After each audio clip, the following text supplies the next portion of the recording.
from September 1996 and August 1997, originally broadcast on NET, the Political News Talk Network. Tonight on American Investigator, a battle for FDA approval of a revolutionary new eye surgery machine between two high-tech companies.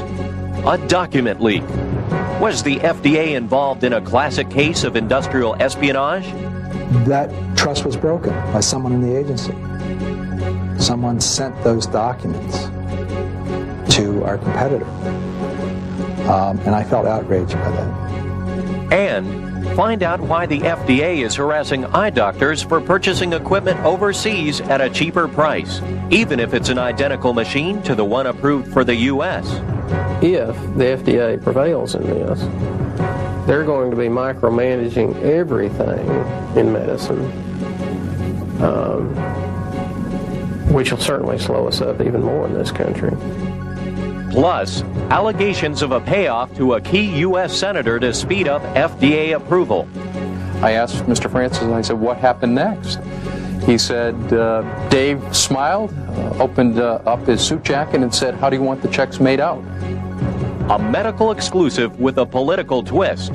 Eye on the FDA, tonight on American Investigator.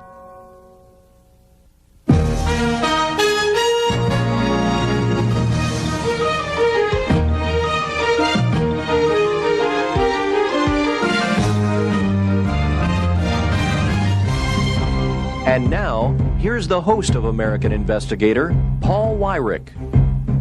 Good evening and welcome to American Investigator. I am your host, Paul Weyrich, and tonight we have an exclusive story told for the first time on NET. Our report confirms what many of us often suspect, that a federal agent has personal connections and favors, even at the highest levels. Here to tell us the story is NET's American Investigator team, Ethan Gutman and Marianne Lombardi. Marianne, you're beginning our report tonight, so what's in store for us? Thanks, Paul. Tonight's report takes a look at a laser eye surgery procedure under review by the Food and Drug Administration. Two competitors in the laser market were undergoing FDA review for their machines when a strange event happened, giving one company an edge over the other in a very profitable market. We begin tonight in Boston, Massachusetts. November 25th, 1995, the day after Thanksgiving. A wealthy Massachusetts businessman picked up his mail. Among the bills and junk mail was a large packet. He was on his way out of town and in a hurry to get to the airport. While waiting for his flight, he sorted through his mail and opened the big packet. He threw the envelope away and put the papers into his briefcase. He didn't look at them again until the next day. Then he realized that the packet contained his competitor's blueprints, formerly under lock and key at the Food and Drug Administration, or FDA.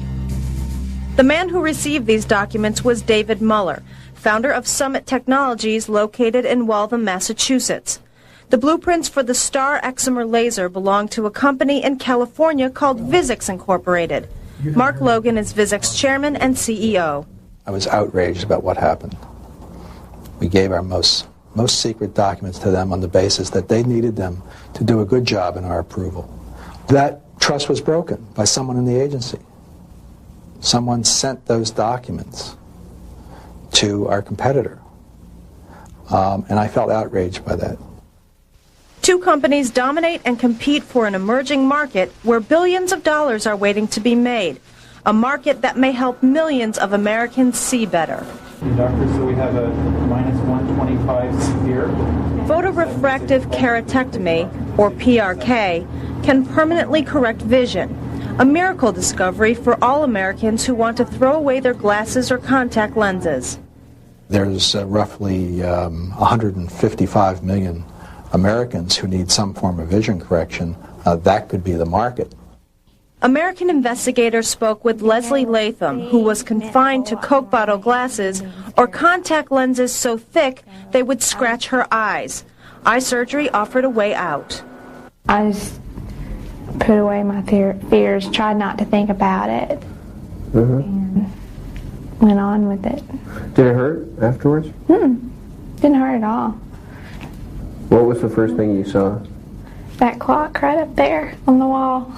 And I told him what time it was, and I wouldn't have been able to see that clock up there prior to surgery. PRK is to eye correction what penicillin is to medicine. There will always be a need, and there are plenty of profits to be made. The operation costs about $2,000 per eye, and Visx and Summit stand to split over $15 billion in profit. But that wasn't enough for Summit. To understand Summit's corporate culture, we spoke with many former Summit employees. Most were afraid to go on camera, but they reported remarkably similar stories of an aggressive, almost paranoid workplace. Former Summit sales manager James Fallon. There were many artifacts we had in the company, cups and slogans, basically being a very proactive or aggressive company to, Mr. Mueller said, this is our market and we're going to have most of it, so whatever it takes to win, we're taking no prisoners, quote unquote. David Mueller was at the center of it all. Once a college dropout and sewer pipe layer, Mueller, fearless and determined, pushed his employees to win. Under his direction, Summit's turnover rate was about 40%. But Mueller played favorites. His inner circle, John Francis, a close companion, and Kimberly Doney, Summit liaison to the FDA, both aided Mueller in his offensive against Visx. Despite their aggressive marketing plan, Summit had a problem. They were losing money, and though their laser to correct glaucoma, or the Homium laser, had FDA approval already, the market was minute, and the machine only sold for about $30,000. But then came the excimer laser. It was a huge potential market, and each machine sells for about $400,000. Yet nothing could be gained without FDA approval. The solution? In a memo to David Mueller, former Summit Vice President for Strategic Planning, Stephen Blinn, pitched an idea.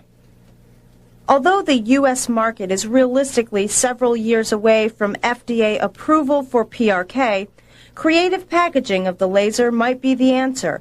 By strapping on the Homium to the excimer, we could pre-sell the entire excimer, say minus the tube and maybe the optics. How much of this workstation was actually an excimer, and how much was a Homium? What was the problem with that? Well, the problem was, under FDA law, you are prohibited from marketing, promoting, and selling a medical device unless it receives authorization or approval to sell. And Summit clearly did not have that. The memo continues. I believe we should file for the Homium and don't mention anything about the excimer. The FDA will not even recognize that it is in effect authorizing the pre-sale of an excimer. We were told in writing, both distributors, sales organization people, and corporate staff, never to put in writing the word excimer, that we were pre-selling the workstation with excimer capability. The memo mirrors Fallon's remarks. We must adhere to a strict policy of controlled communication. We don't want the FDA to have any Summit paperwork to come back to haunt us. Officials from Summit have claimed the memo is a forgery, but Summit's actions suggest otherwise. It's uncanny that the issues in that memo seem to be true, accurate, and forthright. I know of no false statement in the memo. What was written in it has come to pass. What the memo describes is what happened, okay? And I don't know whether it's a forgery or not, but in many ways, it's a brilliant, it's illegal, but a brilliant marketing plan. There's no doubt about it. Was the risk worth it? Look at what Summit had to gain.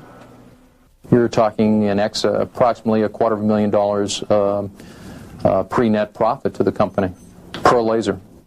Summit was selling these workstations, Homiums, for I think $300,000 to $400,000. Now the effect on us was these are potential customers for us who already had spent let's say $400,000, and certainly are not available for us to market to because they've already made that commitment. The Blinn memo concludes with Summit's ultimate goal.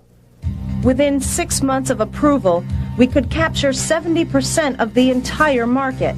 Visx perceives this pre-FDA approval period as one of just waiting. While Visx is sleeping, let's slay the dragon. Where was the FDA while Summit sold over 100 of these workstations? To some, this story sounds like a tale of two companies, and that's just how the Wall Street Journal reported it in a front-page feature article. But they didn't tell the whole story. This is about FDA favoritism towards Summit and a pattern of corruption that will be revealed as we bring you the evidence. Paul? Thanks, Marianne. We have to pause for a break. When we return, think your doctor has the freedom to buy FDA-approved medical equipment whenever he chooses? Well, think again. Coming up, how one eye doctor's use of an imported Summit machine has caused a conflict with the FDA. Well, I had a simple country doctor here. I hadn't been into the halls of big government before, so this was kind of an eye-opener. Stay tuned. American Investigator will return after these messages.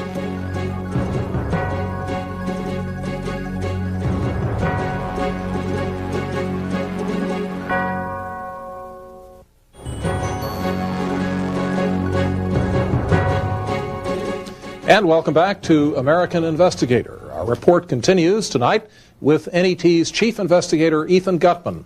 Ethan, where does the story go from here? Well, Paul, no device, no matter how ingenious, can be sold without the FDA's stamp of approval.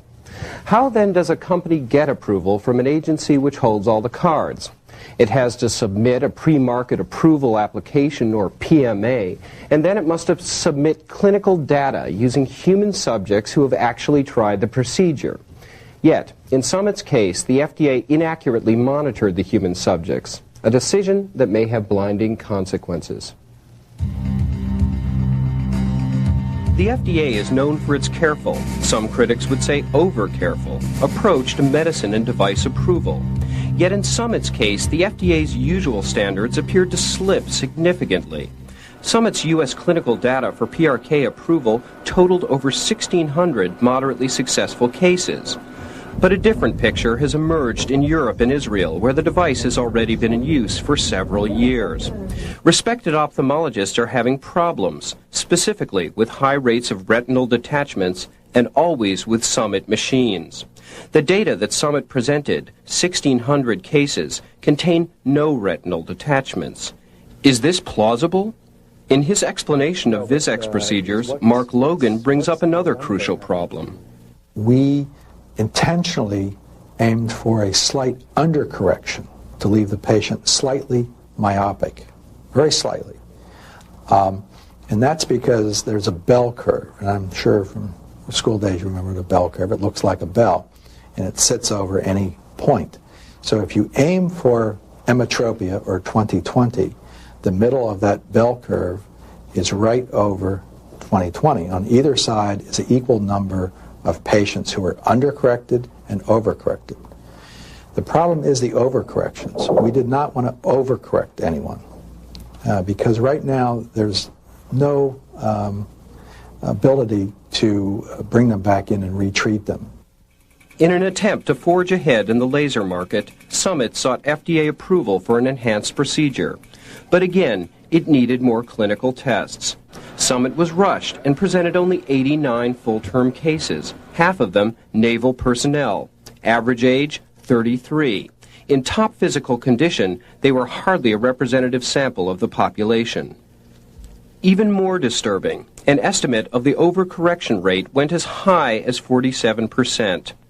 Corneal damage may have been present, but these effects will not surface until these men are in their 40s, long after FDA approval has been granted.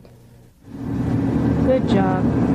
We're done. Doctors are at risk too. When the laser strikes the eye, it creates a fine mist of tissue and blood, exposing the doctor to infectious diseases. Visx made a laser evacuator standard in their machines, essentially a high-tech vacuum tube, while Summit ignored the problem. Should the FDA have ignored it?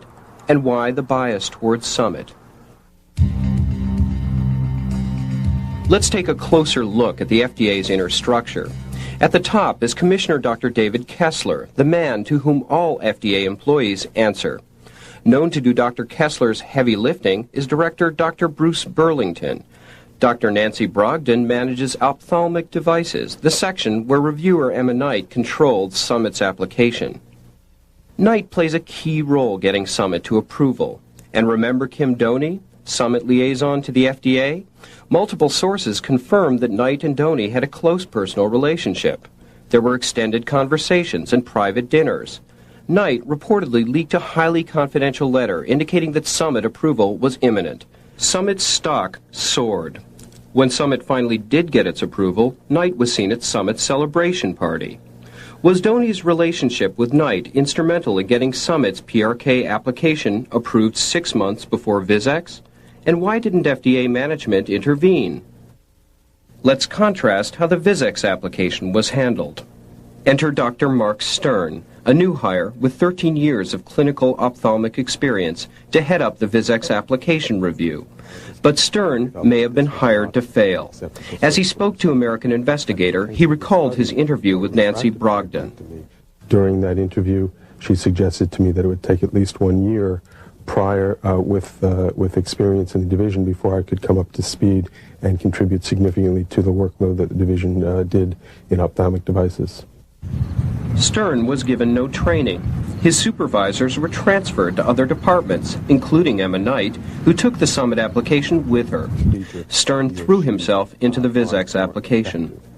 How quickly, or how long did it take you to complete the Visx application? From the middle of July until the end of September. But when the Visx application was brought to the panel that would authorize final approval, an obstacle emerged. One of the panel members was a new reviewer also, who seemed to be rather upset by having to do the review. She was also a substitute reviewer for the originally scheduled reviewer, who was not accommodated on the day of the review of the panel meeting. That panel member was Dr. Marian Macsai, the lone dissenting voice against Visx. At the meeting, she used privileged technical information believed to have come from Emma Knight. What is Dr. Macsai doing now? She is now a LASIK investigator for Summit Technologies, the major competitor of Visx, and she has received a free loaner device for this study. After the Visx panel, events accelerated. Mueller received those blueprints we told you about earlier. Rumors started of a congressional investigation. Stern was given an involuntary transfer, and that information leaked, somehow, to a Wall Street analyst. In frustration, Stern made an attempt to meet with Dr. Kessler to inform him of improprieties and the stealing of FDA documents. Instead, Stern was met with a new directive. Was told to immediately leave FDA premises, take all my personal belongings, and to sign out at Park Lawn, which I did on January 30th, and I voluntarily resigned rather than being fired. Did you ever get that meeting with Dr. Kessler? I never got the meeting with Dr. Kessler. Dr. Robert Dotson of Tennessee has had his own problems with Summit and the FDA. Dotson was simply eager to treat his patients with excimer laser surgery, and with a limited budget, he imported a used Summit laser for $100,000 rather than buying a new domestic model at $400,000. There was no clinical difference between the two machines. Summit's own FDA testimony admits this. An additional twist: all domestic machines produced by Summit and Visx have a built-in debit card slot. The machine won't even operate without collecting a $250 fee for every eye. Potential long-term profits? $15 billion for Visx and Summit. The imported machines don't have a debit card slot. So Summit, using questionable clinical evidence, sued doctors for importing machines. One of the ophthalmologists in the suit was talking with his lawyer, and he was all excited because he'd won, and his lawyer told him, Bill says, don't get too excited because now you have to worry about the FDA. He said this is a very powerful company, and sure enough, within about 3 or 4 days, bang, there's an import alert. threatening import ban letters from the FDA have become routine. David Muller follows them up with his own letters. We just received a copy of the warning letter the FDA sent you. Have a nice day. Representing the doctors under fire, Dr. Dotson met with the FDA on their home turf. Well, I had a simple country doctor here. I hadn't been into the halls of big government before, so this was kind of an eye-opener. In the meeting, the FDA stonewalled. She said, well, thank you for coming and so on, but we're glad you're here, but we're not going to discuss any technical issues today because you didn't tell us that you wanted to discuss technical issues. Now, we had spent weeks, and our lawyer pulled out his letter, you know, and held it out and said, how about this? And they just ignored that like it was nothing. If the FDA prevails in this, they're going to be micromanaging everything in medicine, which will certainly slow us up even more in this country. Well, Ethan, there's certainly a pattern of favoritism here in the FDA, but how high in the FDA structure does this favoritism go? Well, Dr. Macsai probably couldn't have replaced an established reviewer without Burlington's approval, so that's one clue. There's a second clue, which is we have a highly credible source who does not want to go on camera, who claims that he overheard Burlington and Muller having a conversation in a social situation in which Muller said, Burlington said, you're a greedy guy, and he said this in a very intimate way. And then the question is, how is Kessler involved? And the next segment should shed some light on that. Okay, when American Investigator continues, getting on the fast track to FDA approval could be easier than you think. Coming up, FDA approval normally takes several years, but not if you know the right people. If they don't get the truth and they don't find the guilty party and they don't put in place procedures to minimize this happening again, there is no integrity in the review process at the FDA. Don't go away. American Investigator will be right back. And now, back to American Investigator. Given the close relationship that existed between Summit employees and FDA employees, let's take another look at Mueller's story. The FDA admits that the document came from inside their agency. Mueller's official statement claims that he threw away the envelope at the airport, not realizing the document's significance. Yet suspicion about Mueller's story is widespread in the optical device industry. If you received a large packet of material, organized, indexed, labeled, would you throw away the envelope, think it was junk mail? Well, I certainly wouldn't think it's junk mail. I mean, I wouldn't do that. Given that it's not junk mail, I obviously, curiosity I would start looking at the envelope, see where did this come from? And the envelope would be one source of that. It must have had a postmark on it. Where was it mailed from? Of course, as you think through that, you might say, maybe it has fingerprints on it as well. The timing in Mueller's story accomplishes one critical mission. It gets rid of the envelope. In contrast to private homes, airport trash is removed every day. An envelope quickly becomes irretrievable. But what if the envelope never existed? Suppose Mueller already had the documents, and this was about to be revealed.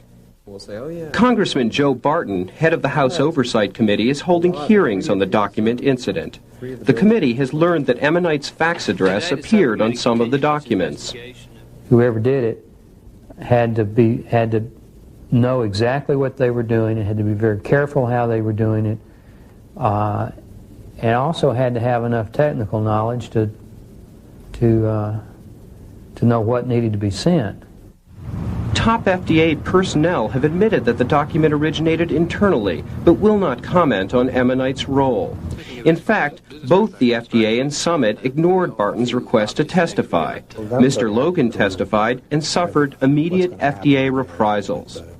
Perhaps it's coincidence. While I was in Washington preparing for the testimony, I did receive a call from my people here in Santa Clara that there was a surprise inspection by the FDA. And the FDA has continued to stall. They've been almost totally uncooperative. I don't know what Dr. Kessler or Dr. Alpert or Dr. Burlington, who are the top three officials at the FDA that would be over this issue, I don't know what they know and when they knew it.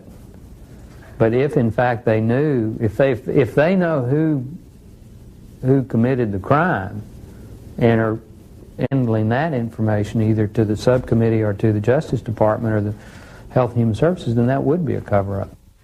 American Investigator contacted the FDA for an interview, and we were told we simply won't talk about this. The FDA's pattern of favoritism, to the point of ignoring their own rules of conduct, and their pattern of evasion is becoming undeniable. The question remains, why is the FDA doing this anyway? One clue emerges from a recent internal FDA memo brought to light by the Freedom of Information Act. A stray quote mentions that Summit complained to Senator Kennedy, who chaired the committee responsible for FDA oversight, regarding the lack of FDA timeliness. Another clue emerges from a history of personal donations by Mueller, Doney, Krauss, and others in Summit to prominent politicians. American Investigator also discovered significant soft money donations to the DNC. Summit was operating in the red, yet their contributions rank among the highest in Massachusetts, higher than Revlon, for example. Curiously, a few local companies seem to follow Summit's lead in amounts, timing, even in one case the day of delivery. Company representatives deny any link. Ultimately, these clues can only go so far. Further explanations must emerge from insiders. And when American Investigator interviewed James Fallon, he recalled a conversation with John Francis of Mueller's Inner Circle in the summer of '93. There was a lot of anxiety at the company during my tenure at Summit. We were always asking what the status was, and one day I expressed my trepidation to Mr. Francis, and he said, I can assure you we're getting FDA approval. I said, how can you be so confident?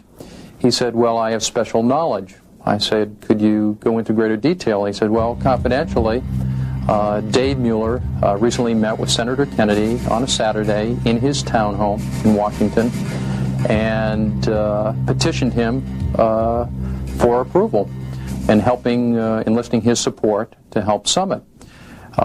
He thought this was a great opportunity for Senator Kennedy because this would create a lot of high-paying, high-tech jobs for his constituents. It would create a dynamic financial structure for Waltham, Massachusetts.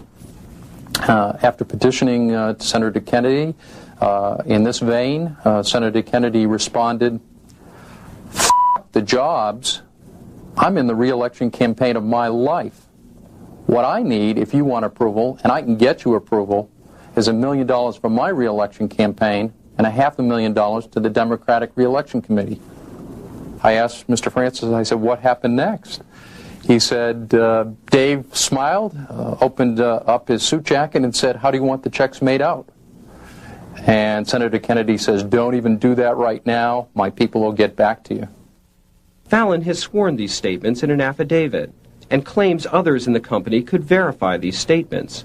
Shortly after the Kennedy meeting, Fallon says, the FDA came through on the deal. They were put on the fast track of PRK approval. It appeared from our vantage point that Visx was further behind than ever in its approval process, and they actually had the early lead. Is it possible that John Francis exaggerated these numbers or maybe even got the story wrong? I felt Mr. Francis was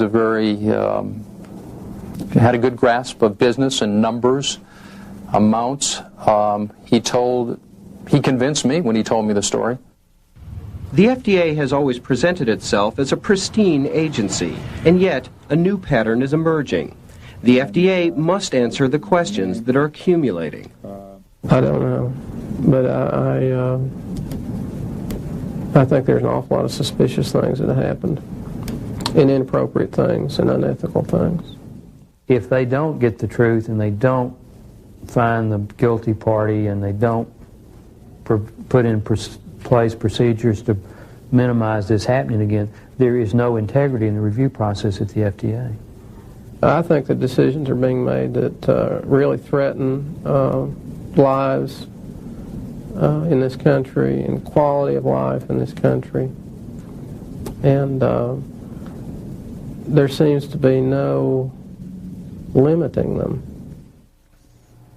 Well, Ethan, let's go back to the timing of when Senator Kennedy was supposed to assist Summit in getting this approval.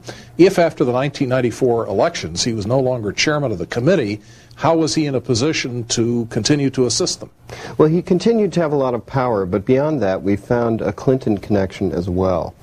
Another highly credible source who wishes not to be named says that he remembers Mueller referring to private dinners at the White House explicitly.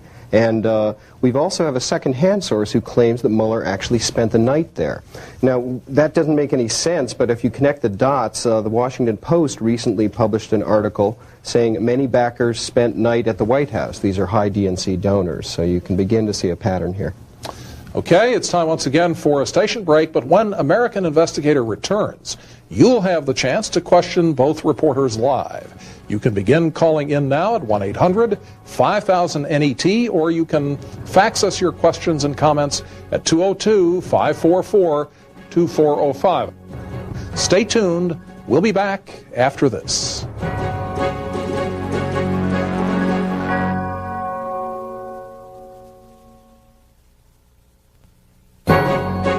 Live from the nation's capital, you're watching American Investigator. And welcome back to American Investigator, the only investigative program on television that allows the reporters to be questioned live. Let's go directly to the phone lines. You're on American Investigator. Paul, thanks for taking my call. What a great program. Is the head of the FDA a political appointee? Yes. Mm-hmm. Yes, Mr. Kessler actually served in the Bush administration, and at the end of the Bush administration, he was very critical of the Bush administration's position on a number of issues, and as a result, Bill Clinton agreed to retain him in his current position. It was very obvious what he was doing. He was making a play for the incoming, or who he thought was going to be the incoming president. Well, and it's certainly paid off for him now with all the tobacco, the attack on the tobacco companies, which is, you know, the hottest FDA issue right now. Kessler, of course, is leading the charge. That's for sure. Let me ask you this. What kind of credibility did you feel the various people that you interviewed, and I know you interviewed lots of people off camera who wouldn't talk, how did you feel about their credibility, the one on camera and the ones that didn't? What's interesting about this is that when people don't want to go on camera, you often trust them more, in a way, because you can understand why they don't want to go on camera. They don't want to ruin their name in the industry and so on. So, frankly, when James Fallon agreed to go on camera, I think we were a little concerned about it. However, he did, you know, he knew the players so well, and he suggested various people that I could call to verify the story with. Often those people would refuse to talk because they were still at Summit, but he couldn't necessarily know they weren't ready to talk. The other thing is we do have a second-hand source which apparently at one time did come out with Mueller's same story, a very similar story about the Kennedy allegation. Not only that, I mean, we talked to these people more than once. We spent more than perhaps 30 minutes with each of these people. In the cases of the people who were on camera, we spent hours with them. So by the time we were done, we felt that they were very credible people. Fallon was even willing to sign an affidavit to the fact that this rumor that he heard about Senator Kennedy was true, or that he in fact did hear it. So I mean, we felt that if he was willing to sign a legal document, we felt very confident in what he had to say to us.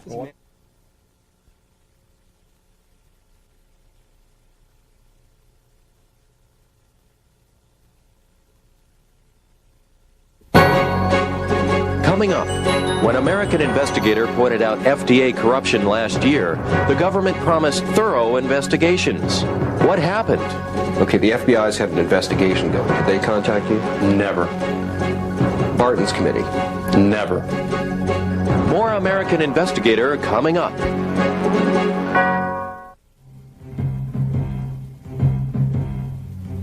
Dr. Mueller, thank you for shifting your schedule. No problem. Our stock has fallen to $5 a share. From 35. This kind of stuff now. Focus on the stockholder lawsuit will implicate Kim and John. To be facing a future call from the FBI, let alone Barton's committee. There's an East Coast network and some papers are picking up. Okay, good.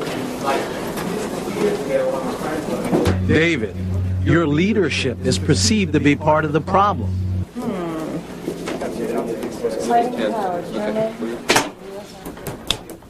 The company must focus on the bottom line. Mic check, Paul.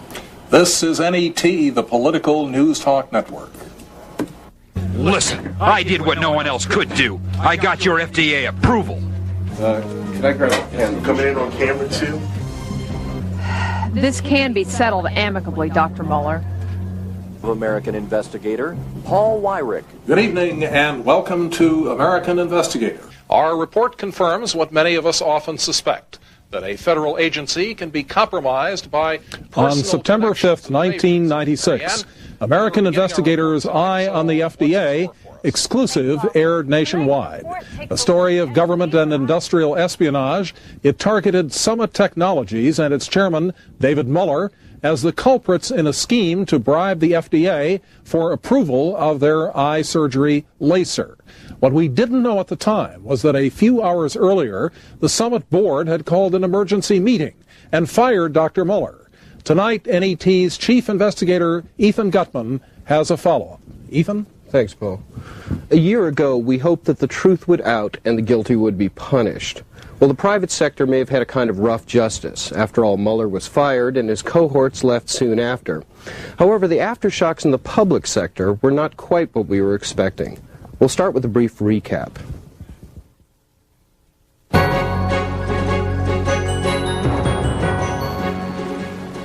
The market.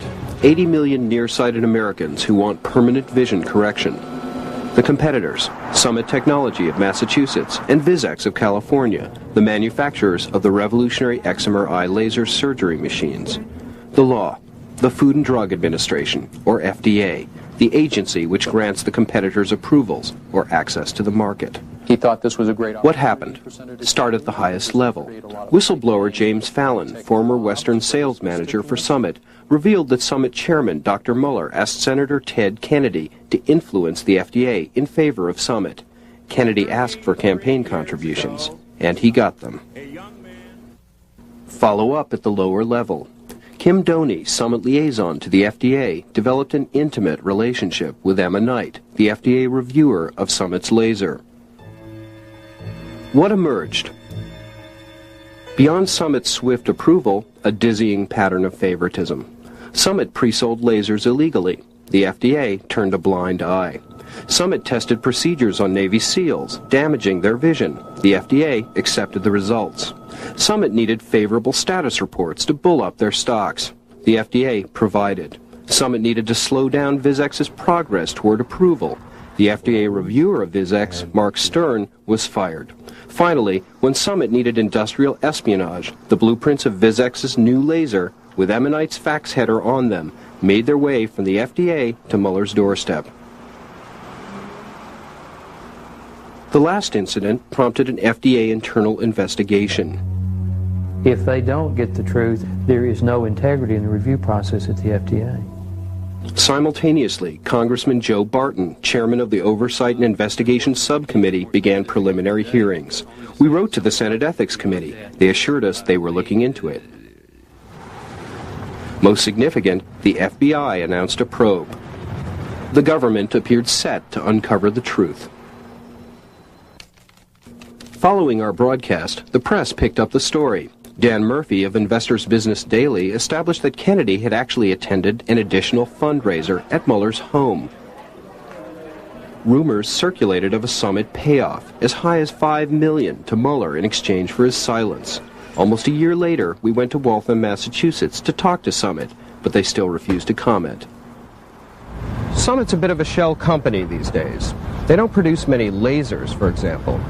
These days, Summit's biggest strength may be their continuing silence. Why? Well, just by continuing to exist, Summit stands to reap $50 million in royalties this coming year. And who's out there making sure they receive that money? You guessed it, the FDA. Usually a doctor buys medical equipment from a medical equipment supplier. He takes it, he owns it, he uses it. In this instance, whether he buys it from Summit or he buys it from Visx, he takes it home and now has to pay $250 every time he uses it. It's called the Pillar Point royalty, and it's the big money in this story. It essentially says John Aliotto is taking it to the Federal Trade Commission. Right. Straight ahead. For doctors to operate on an eye, one little card must be fed to the machine. Cost of a card, $250. And it doesn't matter if the machine is Summit or Visx, because they're splitting the profits. All kinds of things happen there, you know. Mark Logan, president of Visx, says it's not price fixing. No, not at all. But either way, the FDA is enforcing it. Good, you're doing great. We're almost done with this eye. We've got 3 or 4. For Dr. Ellis of San Francisco, the FDA is never very far away. He is the key figure among a handful of eye surgeons that have been extremely vocal about FDA corruption and FDA intrusion into surgical practice. Ellis is also a pioneer in refractive surgery, with 3 textbooks to his credit. We're going to fire the laser. 49 pulse. But according to the FDA, what he's doing here is illegal. Why? Look closely. Although it's a standard Summit machine made in America just like hundreds of others, this machine was slated for the British market, and it has no card slot. No card, no charge to his patients. And, Ellis claims, no accidents. The question with these devices, are they safe? Do they put out the power? Are they going to fail? That's what you look at in device approval.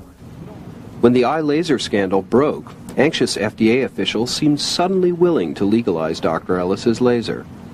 Send us your names and addresses and the serial numbers, and we'll certify. Well, what happened was a cruel hoax, because instead of certifying, within 9 months, FDA turned around and said, we're dropping the certification program, and by the way, we've got all of your names now, and please stop using the laser. This was no idle request. Following the June warning letter to the doctors, the FDA seized $4 million worth of uncertified machines in Florida. Devices worth hundreds of thousands of dollars were suddenly worthless. The FDA even set up a special snitch line to coax doctors into reporting medical complications from uncertified lasers. in the recent condemnation of the imported and the custom-made machines, the FDA has said that the OmniCard is essentially, as I read this, medically, safety-wise required. And that's really going the full 9 yards for the price-fixing arrangement. Okay, John, this won't hurt. The fact is, when Dr. Ellis performs an operation, Visx and Summit don't realize any profits. It's their major business line. Mark Logan admitted that the saturation point for the U.S. market is 500 lasers, perhaps $1 billion. But the Pillar Point royalty profits are at least 10 times that. But Logan claims his main concern is preventing an accident that will lessen public acceptance of eye surgery. And suddenly, you know, we get a documentary that says this is, or a new, worse yet, an investigative piece. You know, but nightly news, 15 seconds or less of this terrible incident, without saying, "Whoa, this is a laser that was not approved," and we get tarred with the same brush. Let's look at a certified machine that the FDA says is totally safe. Dr. George Simon of Omaha, Nebraska tells us of a recent incident with his Summit machine while a patient was in the middle of surgery. My technician read off 100, 125, stop. The machine stopped. The operation was only 2/3 complete. Somehow, to Dr. Simon's horror, the little card had signaled that the operation was over. Simon rushed to insert yet another $250 card into the slot to deliver the remaining pulses. My fear at that time was enough time had elapsed between the initiation of the surgery and the continuation of the surgery, that the patient's cornea had now been desiccated or dried significantly, and the results of the remaining procedure were going to be different from what we had anticipated. And sure enough, they were. 2 or 3 months after the procedure, the patient was still significantly farsighted in that eye. I can't understand why the FDA caused the debit card to be necessary on the machine. Debit card doesn't have anything whatsoever to do with the functioning of the machine, other than, as you noticed, to cause an abortion of the procedure. Dr. Simon is not alone. A Summit technology representative admitted that other Summit machines have frozen up across the U.S. because of that little card. The FDA's actions, then, are somewhat inexplicable. Is the FDA really concerned with safety, or with money, or with curbing Dr. Ellis and his group? And now, you see, look at... We asked John Aliotto why, if there was a safety issue with the imported lasers, the FDA waited 9 months to send their cease and desist order. Why did the FDA release this letter only recently? I think that the heat was off. But who is the heat on? We went to Los Angeles to see James Fallon, the Summit whistleblower who'd established the critical Kennedy connection. Did anyone in the media contact you about the story? I've been contacted by no less than 3 dozen industry sources, ranging from the Wall Street Journal, their Boston, New York, Washington, and LA offices, the Boston Globe, the LA Times, Investors Daily, and numerous industry publications such as Ocular Surgery News, Ophthalmology Times, FDA Review, approximately 3 dozen national publications. Okay, which government agencies contacted you? How about the FDA Office of Internal Affairs, for example? I've never been contacted by that department. Did Senator Kennedy's office contact you? Never. Okay, the FBI's had an investigation going. Did they contact you? Never. Barton's committee? Never. The Senate Ethics Committee? Never. Okay, no government agency has contacted you? The only government agency that has contacted me has been the Internal Revenue Service. Mr. Fallon's first ever audit is for 1994, the last year he worked for Summit Technology, and the year he applied for whistleblower protection. Well, there was a personal expense. Donald Alexander, former IRS commissioner, thought certain items in Fallon's returns could have tripped the IRS computer, rendering a 1 in 5 chance of actually being audited. Other tax experts estimated the probability of Fallon's audit closer to 1 in 150. If you think these are unlikely odds, consider this. The Wall Street Journal article was around the 13th of January. On the 23rd of January, I received an audit request. And it was a very broad audit request. They wanted all my papers, all my documents, all my, the type of an audit request that I haven't had before. And Dr. Garabet, a very prominent surgeon in our group in Los Angeles, also came under tax audit. We wonder why a small group of surgeons who have been so influential in bringing out these discrepancies and irregularities should all come under tax audit at once. Why have all the whistleblowers and all the major personalities that have identified this type of illegal activity all been audited, all within the exact same time frame? That'd be like hitting the lottery 3 weeks in a row.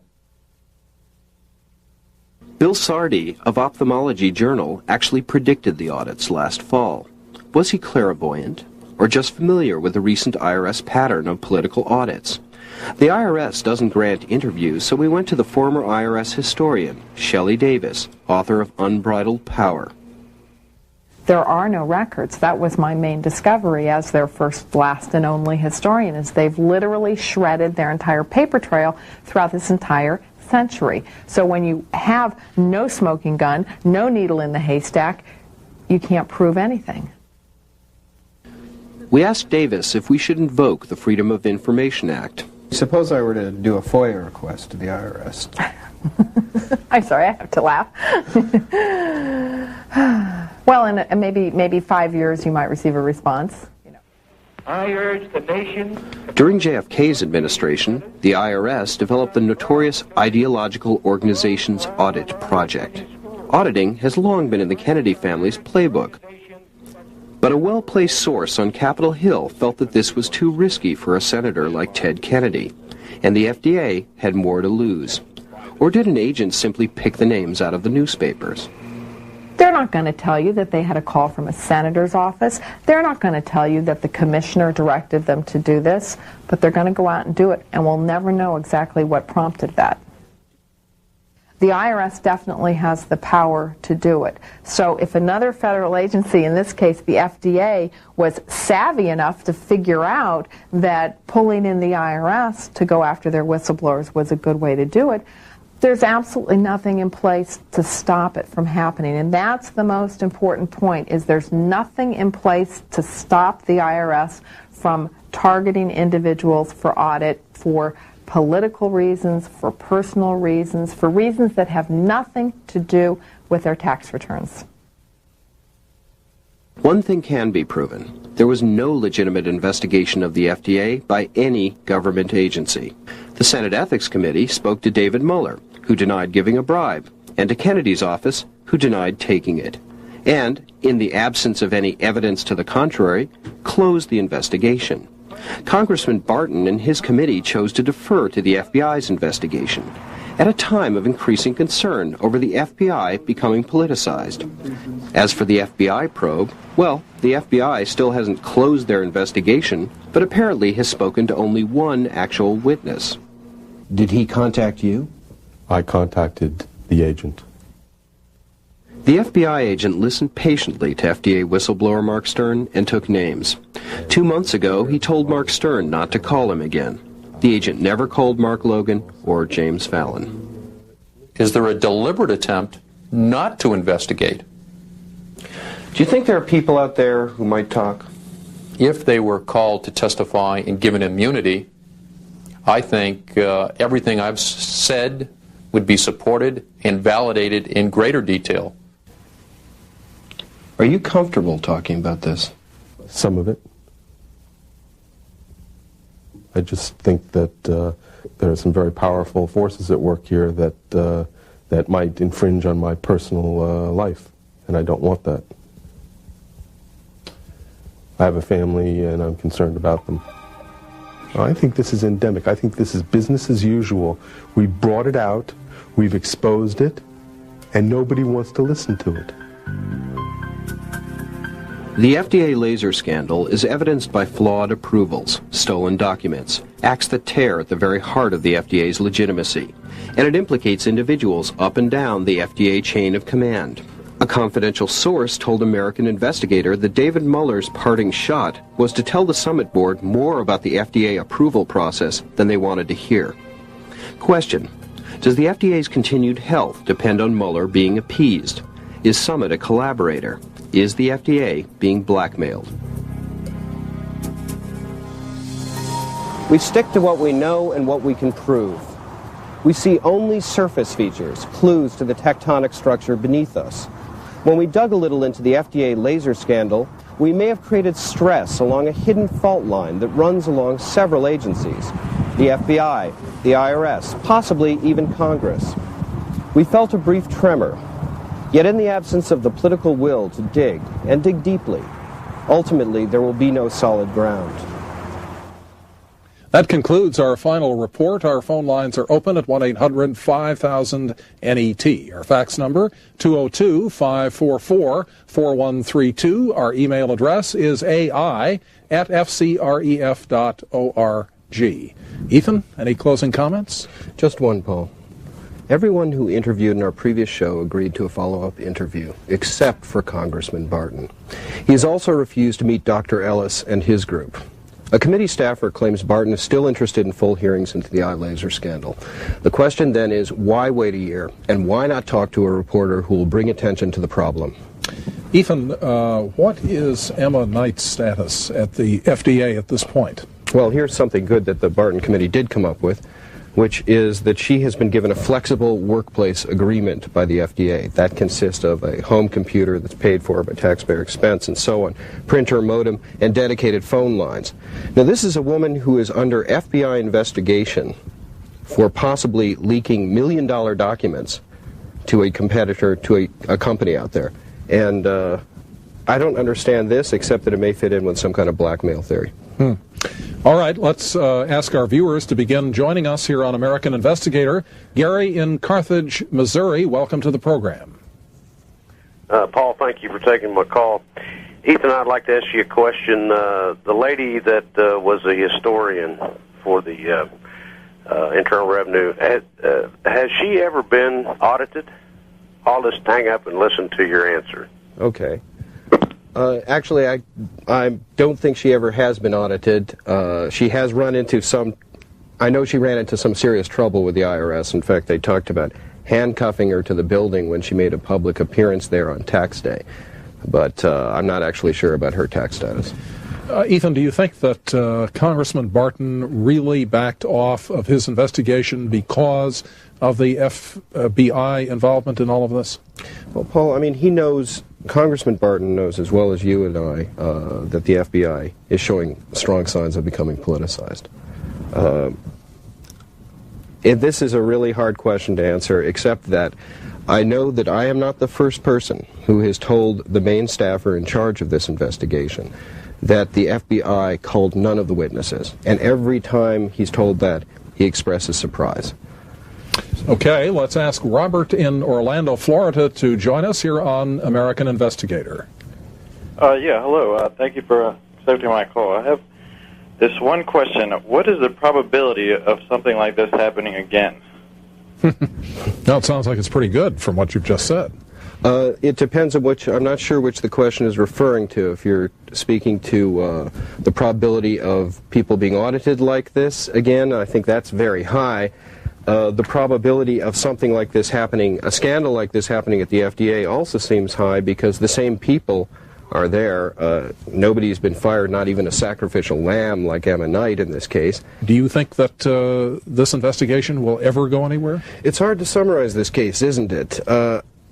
I don't say this very often, but I'd have to say I don't think this is going to go anywhere. I think that Barton's committee, we've got a really sad tale here of obvious government corruption, and we've got a Republican Congress which is sitting back and letting it happen.